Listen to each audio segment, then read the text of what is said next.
Okay YouTube, thanks for tuning in again. Today we're going to be doing a little video on Drosera adelae.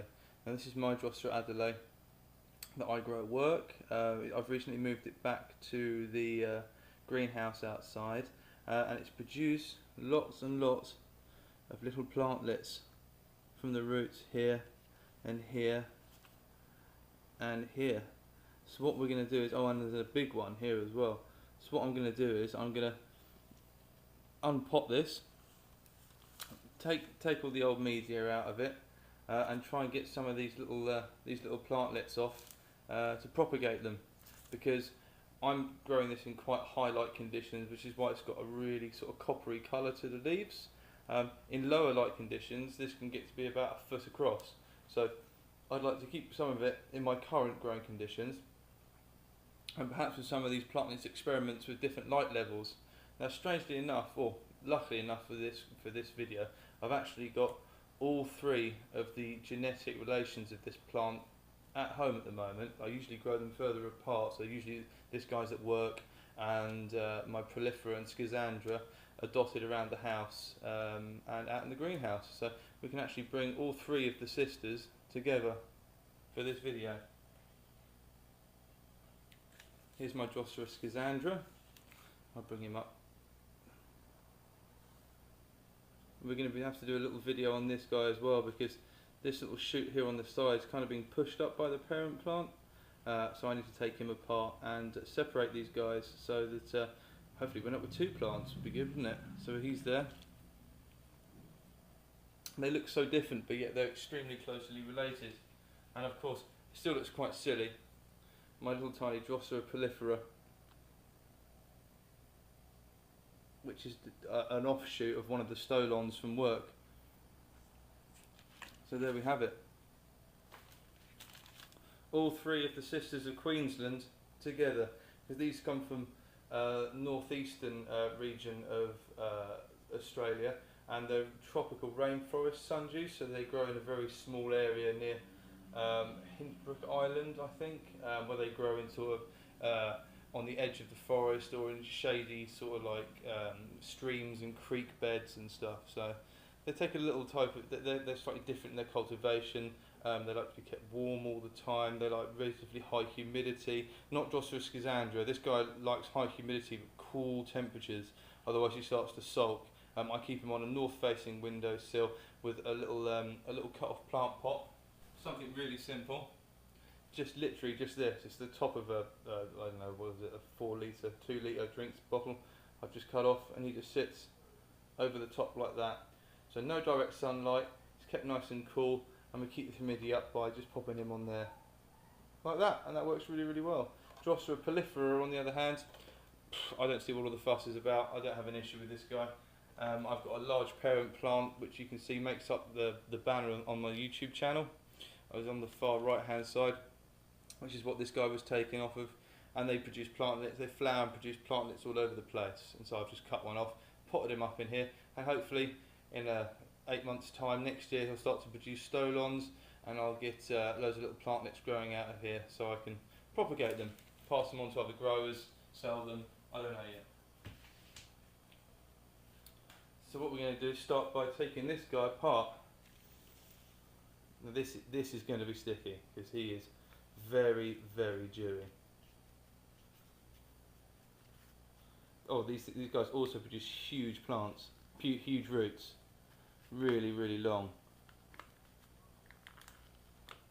Right, he's coming. Right, look at that, you can see the mass of roots in here. All of these roots. It's actually almost girdled. It's gone round and taken on the form of the actual plant pot. So somewhere in here, amongst all of this, is these little plantlets, hopefully with their own roots as well.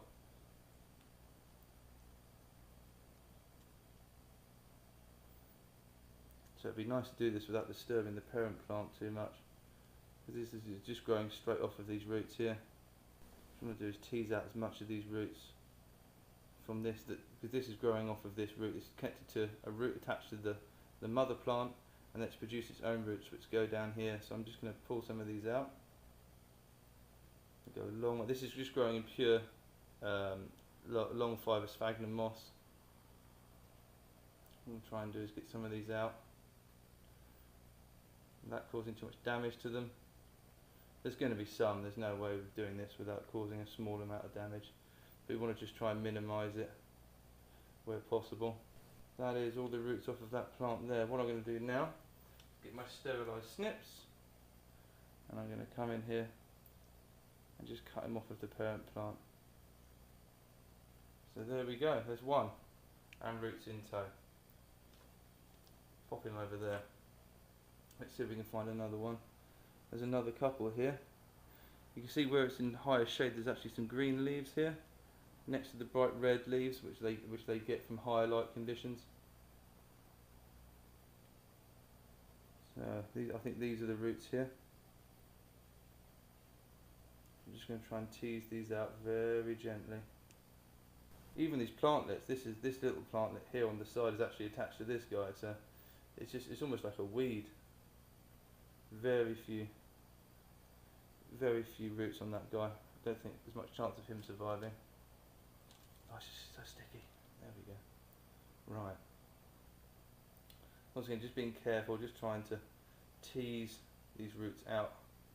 Is that even plantlets down in here? My goodness. It's just like a weed. It's like Japanese knotweed, this stuff. It just grows and grows and grows. I expect there's going to be some sulking from this plant when I finish doing all this. They don't like root disturbance really. But I want to rustle me up some more Drosera adelae. Okay, so that's two. We've got two now. I'm going to go in for a third here. You can see that's actually growing. All of these little plantlets have emerged from this root, which has come close to the top of the pot. Just poking out of the media, wherever it gets a bit of light, it's sure to produce plantlets. I find this quite a voracious plant. It's a strong grower. It's very easy to grow. It's very easy to give it the conditions it wants. Another one of those little green leaves there.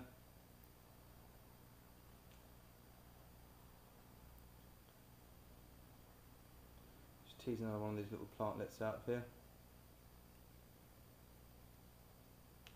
Also, they must have a slightly parasitic effect as well on the mother plant, because obviously they're still taking nutrients.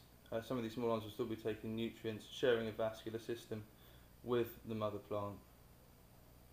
They must have almost a slight parasitic effect.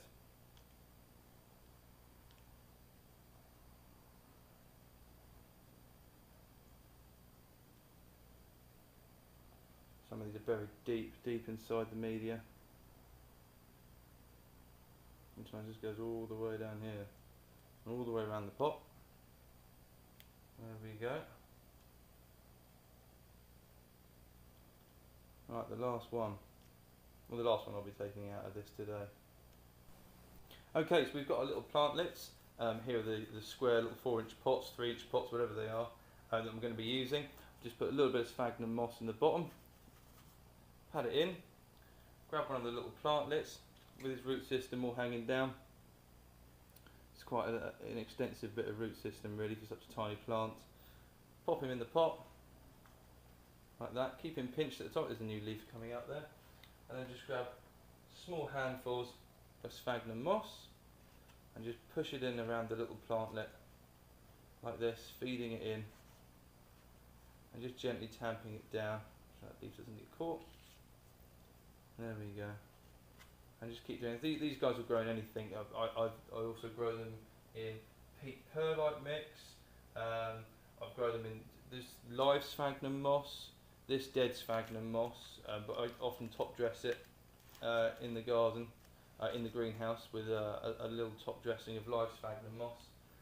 They seem to grow in anything. Even the roots I've noticed that come out in the, I grow them in those grow bag trays. I think they're about 2 foot long, 3 foot long.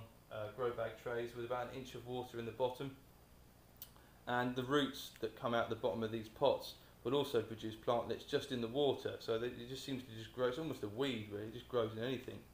Well, it doesn't seem to be particularly fussy. As long as it's getting the right light conditions, it's warm enough and it's humid, these things will grow pretty much anywhere, is my understanding of them. I also feed them as well, dried or freeze-dried bloodworms with just a pair of tweezers just placed on the leaves. Just got to be a little bit careful of mould, especially schizandra is even worse. Drosera schizandra. It seems like because it wants to grow in such high humidity all the time, it seems like every time I put some prey on there, whether it's a freeze-dried bloodworm or if it's like a fly I've caught around the garden or in the house, something, you know, catch them against the window and feed into it. A couple of days on there and it'll start going mouldy if I'm not careful, so I often end up having to take prey off of the leaves before, because it will cause shock holding. It'll actually cause the leaves to burn underneath. The fungus attacks it, or in any respect it doesn't really like it, so I end up having to remove it with a set of tweezers. This guy's nearly done now, so I'm just going to do the final push in. There's a little bit of a void here, so I need a bit more just around the edge, and I'll label these guys up, put a date on them, and hopefully they'll take off and turn into fine plants like the parent they've come off of, which is still looking really good. I hope it doesn't sulk too much after I've fidgeted around with its rooting zone in this video. I don't think it will. We'll do an update on these anyway, and we'll be able to see how they're getting on. So there's one there, all potted up, nice new leaf unfurling in the middle. Hope you guys can see that. I'll take some photos and put the end of the video. So thanks for tuning in. If you like this video and you want to see more like it, don't forget to hit the like button and please subscribe. Thanks again.